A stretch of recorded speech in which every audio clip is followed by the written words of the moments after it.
Hi, everybody. Welcome to my homestead and welcome to my channel. My name is Jared. If you haven't already, please make sure to subscribe. You're looking at a picture of Joseph Morris. He was an early member of the church, and in the 1860s in Utah, surprise, surprise, he declared himself to be prophet, and he created a splinter group, and many followed after him. I assume it's the same crowd as today that would look at a picture like this and say to themselves, this is a good man. Whereas I don't know if it's a gift. I don't know, what you guys think if you just like saw a picture like this, but I see red flags. I see a dangerous person. I see a predator. Now, the way I do things is I don't judge people just off of one red flag. I observe them over time. And the more red flags I collect, the more I know not to be around that person and to distance myself. So we can't judge people just based on one thing. But my goodness, look at that picture. Okay, so we're looking at this picture because I have a spreadsheet called Quotes Apostates, where I'm collecting stories of just instances of apostasy in the church. I feel like there have been too many people that have been taken advantage of, and they don't know what it looks like. And I don't know if it's because like you might be new to the church, or maybe something's not right in your life. You're not feeling the spirit. And so you're easily deceived by these characters, these charlatans, basically. But I want to do this study. Now, here's the one that we're going to cover today. This is from 1861. The other one on here was all the way back in Kirtland, Ohio. There was a young woman that decided that she wanted to trick people. And she said that she had a seer stone and that she was receiving revelations, and Joseph Smith had fallen from grace and stuff like that. So we learned from that, she created this kind of like imitation of a true prophet and seer, right? And it's the same with this story. So I had already come across this before. Here we go. We're on the Wilford Woodruff Papers website. It's kind of like the Joseph Smith Papers, where it's a collection of all these primary sources that have been scanned and digitized. Well, I came across this. I can't remember how I came across it, but what we're about to read contains a quote that I shared one time about natural born seers, which I didn't know that there was such a thing. So we're going to review that because it's part of this story. And so let's just get into it.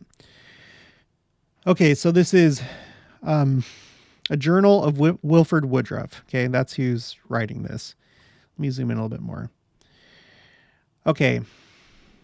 Bishop West took us into his sleigh and drove us to South Weber. That's misspelled.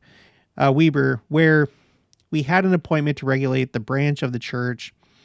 The bishop was in apostasy and was leading away others.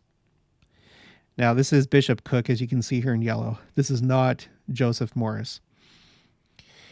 They had got a new prophet, Joseph Morris, to slide out of the church upon.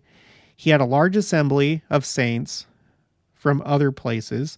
Bishop Cook came in and opened the way by singing and prayer. I then called upon Bishop Richard Cook to speak and requested him to tell us his feelings if he believed in Joseph Morris as a prophet, to tell us so, and to tell us what his feelings were in relation to the presidency of the church. He arose and spoke some time without touching the subject. I guess he was like trying to figure out what he was going to do in this situation. So he's like stalling. I again requested him to come to the point. He then said, "Yes, I do believe in Joseph Morris as a prophet whom God has raised up to lead this church and kingdom, agreeable to the revelation in Doctrine and Covenants, which says, I will raise up unto you a prophet like unto Moses." All right, before we continue, this is in reference to Doctrine and Covenants 103, verse 16. Therefore, I will raise up unto my people a man who shall lead them like as Moses led the children of Israel. Now, this is in reference to Joseph Smith. You go to the Institute student manual, which they didn't have back then, but I think that they should have known. But I just wanted to confirm and just show you it's referring to Joseph Smith. There's other scriptures that have talked about Joseph Smith as a Moses type. This is Joseph Smith.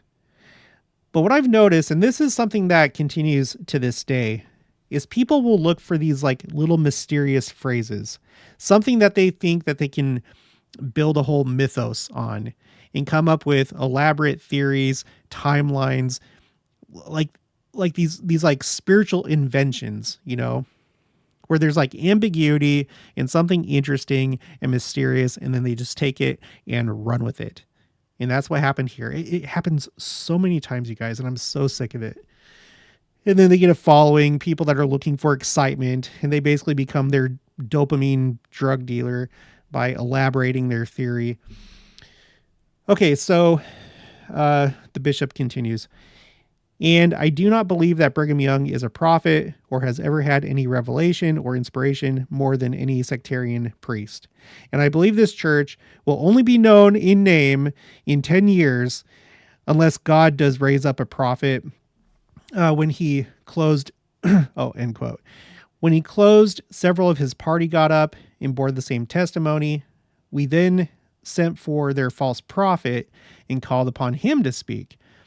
He spoke about half an hour. He said Brigham Young was not a prophet and Joseph Smith did not hold the keys of the priesthood and was ordained of man, while he, Joseph Morris, was ordained of the Father and held 6 times more keys of the priesthood than Joseph did, which doesn't make any sense because he just said that Joseph doesn't have any keys. It says Brigham Young was not a prophet and Joseph Smith did not hold the keys. So if that's the case, Joseph Smith holds zero keys. And if he has 6 times more, well, 0 times 6 is 0. So I'm trying to help him with the math here. And held 6 times more keys of the priesthood than Joseph did. He said he was the 7th angel. Sorry. I knew that was coming, but just whenever I read that, every time I'm just like, oh, there's always these like weirdos out there. They're like, I'm the 7th angel. I'm the one that's called up to be like Moses. He said he was the 7th angel and much other nonsense he presented before the assembly. When he, when he got through, Elder Taylor spoke to the assembly and showed Brother Cook the position he was in. He bore testimony that Brigham Young was a prophet of God, and he said that he himself was more of a prophet than Morris was. Brigham Young, in saying, now we're going to page 120, that he did not profess to be a prophet, seer, and revelator as Joseph Smith was speaking of men being, and here's the quote that I covered in another video, was speaking of men being born natural prophets and seers, many having the gift of seeing through seer stones without the priesthood.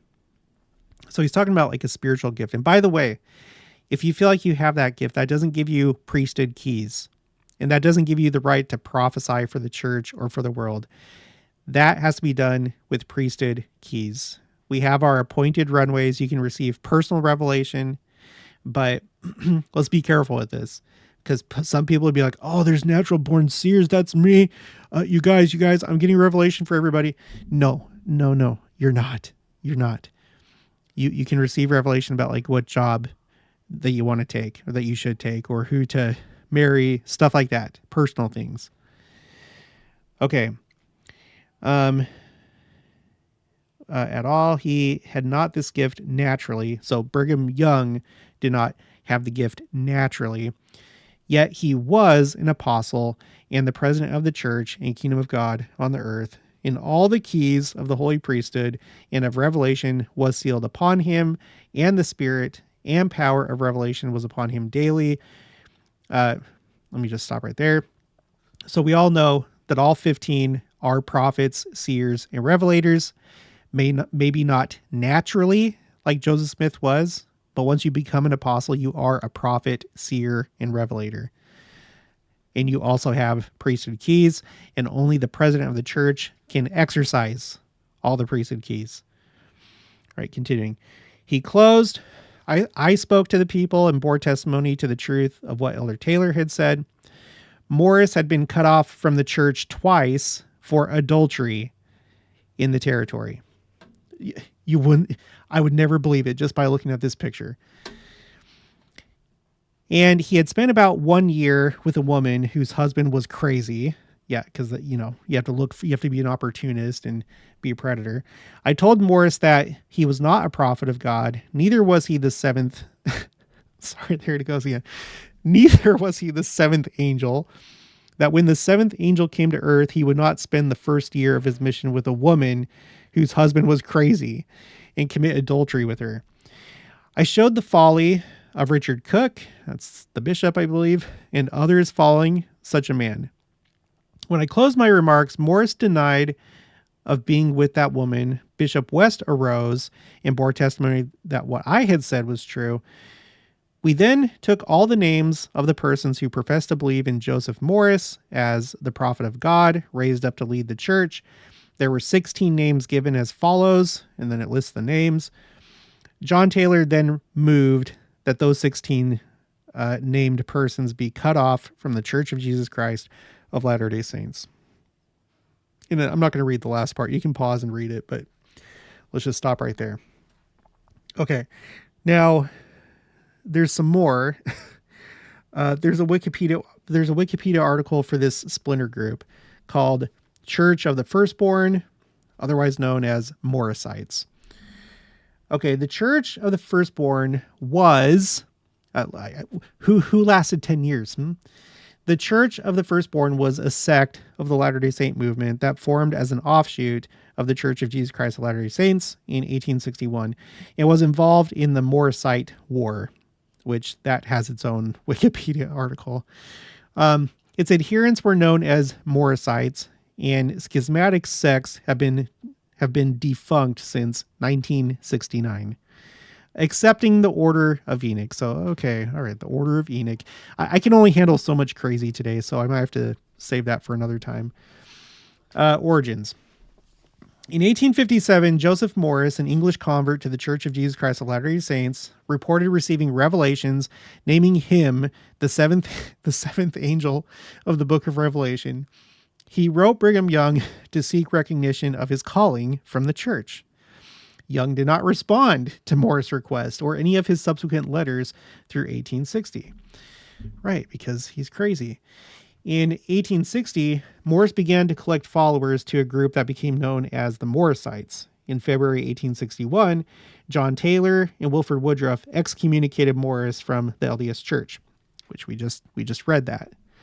On April 6th, 1861, of all days, Morris and his followers organized the Church of the Firstborn and called all of his followers to gather at Kingston or Kington Fort, a 3-acre or 12,000 meters square fort.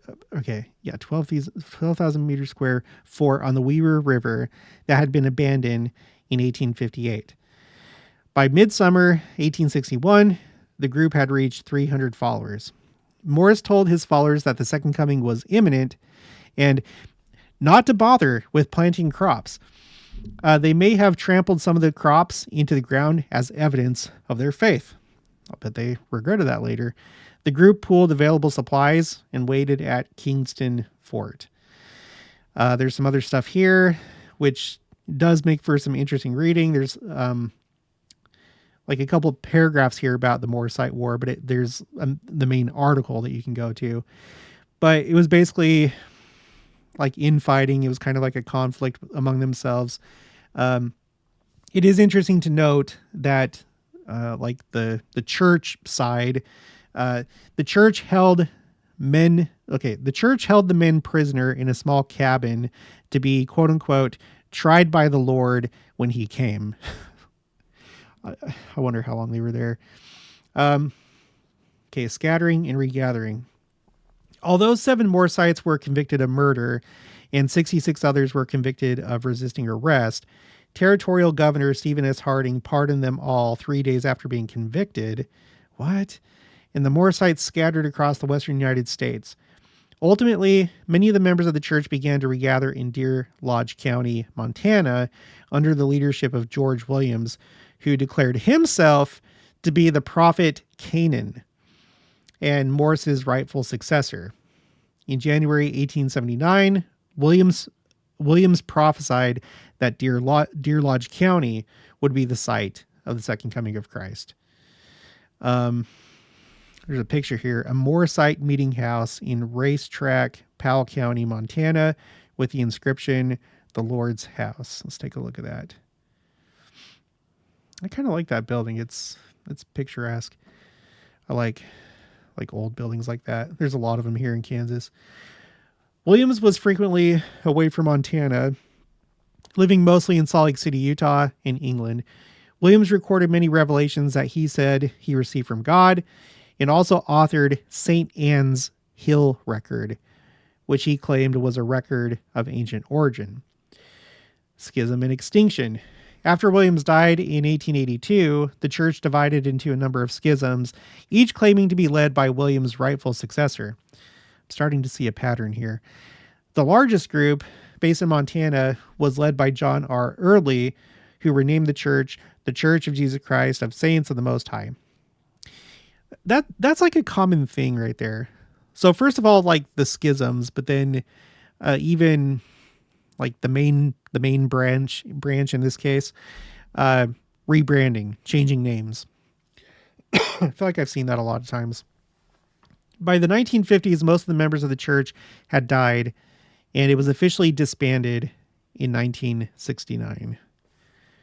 And I wonder what that looks like, because there must have been like someone alive. Well, I guess not. Maybe there was like one final member, and then they're like, well, this is it. Or I don't know. What does that look like? I don't know. Okay, teachings. Okay, there's a few other interesting things, and then we'll be done. Under the title, "The Spirit Prevails," a collection of Joseph Morris, quote unquote, revelations, articles, and letters, was published by George S. Dove and Company in 1886, 24 years after Morris's death. The revelations were recorded between 1857 and 1862 and were sacred scripture for Morris's followers. Like most Latter-day Saint denominations, the Church of the Firstborn taught that Joseph Smith was a prophet of God. The church taught Smith's rightful successor after he died was James String, and that String was succeeded by Joseph Morris.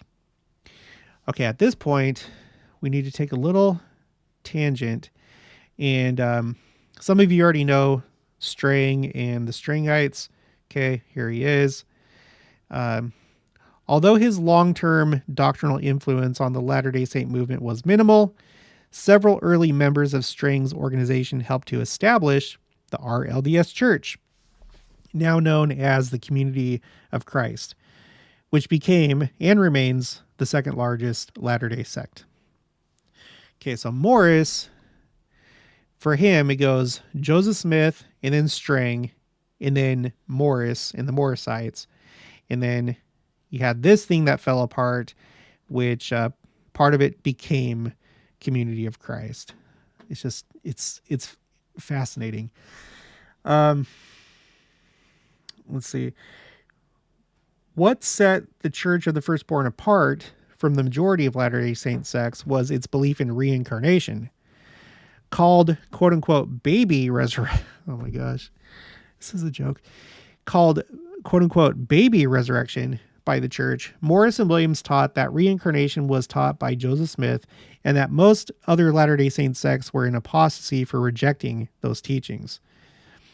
Each of the successive leaders of the church was believed to be the reincarnation of a significant prophet of old. Look at this.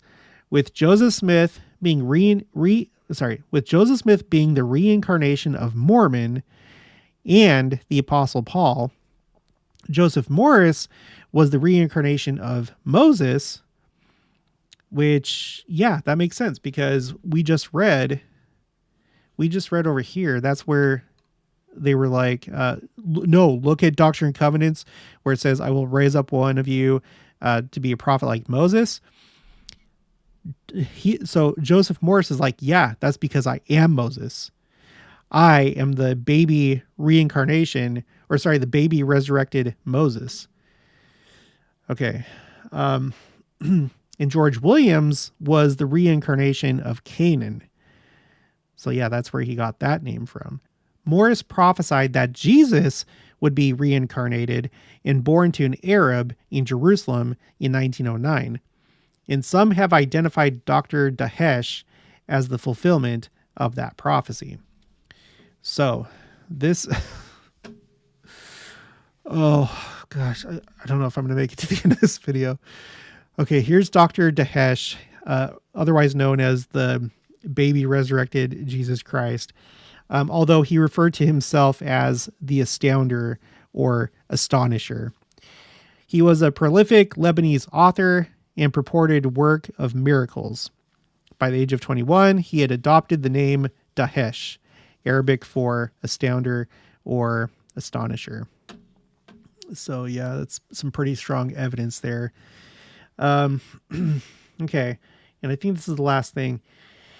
One of Williams' prophecies was that Deer Lodge, Montana would be the site of the second coming of Christ. This prophecy was discovered by leaders of the small Baha'i faith. I don't know if that's how you pronounce it. I've heard of them before. Apocalyptic cult founded by Leland Jensen, and was considered a confirmation of Jensen's prophetic calling. Jensen taught that the Montana State Prison in Deer Lodge, where he had been incarcerated, was actually Ezekiel's temple. So you're looking at Ezekiel's temple right there. I can see where you might get confused. That kind of looks like the temple walls, and like there's like the main, like the temple proper. In Judaism, I think they call it the Hamikdash, the Beit Hamikdash, where you'd have the sanctuary in the Holy of Holies inside. Oh my gosh. So, yeah. So that's my next entry on this spreadsheet. I think it's important to do things like this because I think it's important to identify patterns and methods that these like charlatan people use so that you can identify it when you see it, because some people can be convincing. I mean, maybe more convincing to some than others. But I think it's good to recognize it and educate ourselves. So, okay, well, that's going to be it for this one. If you haven't already, please make sure to subscribe, like this video if you liked it, leave your thoughts and opinions down in the comments below. Also, make sure to share it, and I'll talk to you guys later.